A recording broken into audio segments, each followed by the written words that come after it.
Breaking news చూస్తున్నాం. Pawan Kalyan camp office పై drone ఎగరడాన్ని పోలీసులు serious గా తీసుకున్నారు. జనసేన ఫిర్యాదుతో రంగంలోకి ప్రత్యేక టీమ్స్ ను పోలీసులు డిప్లాయ్ చేశారు. 5 ప్రత్యేక బృందాలుగా విచారణ కొనసాగుతుంది. ఈ నేపథ్యంలో జన సైనికులు సెక్యూరిటీ పరమైన అనుమానాలు వ్యక్తం చేస్తున్నారు.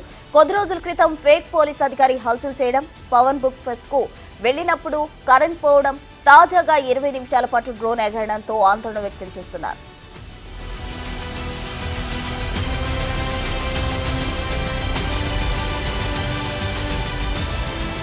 పవన్ కళ్యాణ్ క్యాంప్ ఆఫీస్ పై డ్రోన్ ఎగరడాన్ని పోలీసులు సీరియస్ గా తీసుకున్నారు. దీనికి సంబంధించి పూర్తి వివరాలు మా ప్రతినిధి శివ అమరావతి నుండి ఫోన్ లైన్ లో అందించేందుకు సిద్ధంగా ఉన్నారు. శివ, మొత్తం మీద చూసుకుంటే జనసేన కార్యాలయంపై గత 4 రోజుల క్రితం డ్రోన్ ఎగరవేయడానికి కూడా పోలీసులు చాలా సీరియస్ గా తీసుకున్నారు. అసలు ఎవరు కొనుగోలు చేశారు, ఎవరు ఎక్కడి నుంచి కొనుగోలు చేశారు, దాన్ని వినియోగించింది ఎవరు, ఎవరి పేరుతో కొనుగోలు చేశారు అనే దానికి సంబంధించి లోతుగా విచారణ చేపడుతున్నారు.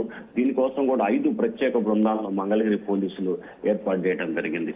గతంలో పవన్ కళ్యాణ్ కార్యాలయానికి బెదిరింపు రావటం, అలాగే ఆయన విజయవాడ పర్యటించిన సమయంలో కూడా కరెంటు పోవటం, అలాగే ఉత్తరాంధ్ర పర్యటన చేసినప్పుడు నకిలీ పోలీస్, ఇట్లా వరుసగా పవన్ కళ్యాణ్ కి సంబంధించిన జరుగుతున్న వ్యవహారాలపై కూడా ఏపీ ప్రభుత్వం చాలా సీరియస్ గా ఫోకస్ పెట్టింది. దీనికి సంబంధించి సమగ్రమైన విచారణకు ఆదేశాలిస్తూ కూడా ప్రభుత్వం నిర్ణయం తీసుకుంది.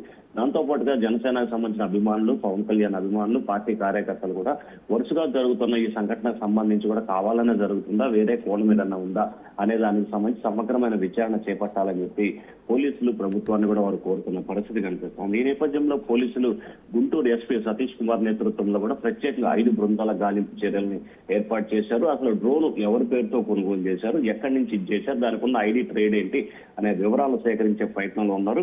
ఎట్టకేలకు ఇవాళ రేపట్లో ఖచ్చితంగా వివరాలు సేకరించి నిందితులను అదుపులో తీసుకుని మరొకసారి పవన్ కళ్యాణ్ విషయానికి సంబంధించి కానీ, పార్టీ కార్యాలయం సంబంధించి కానీ ఇటువంటి ఘటనలు జరగకుండా కఠినంగా వ్యవహరించాలని చెప్పి పోలీసులు భావిస్తా ఉన్నారు. ప్రస్తుతం రైట్ శివ, థ్యాంక్ యూ.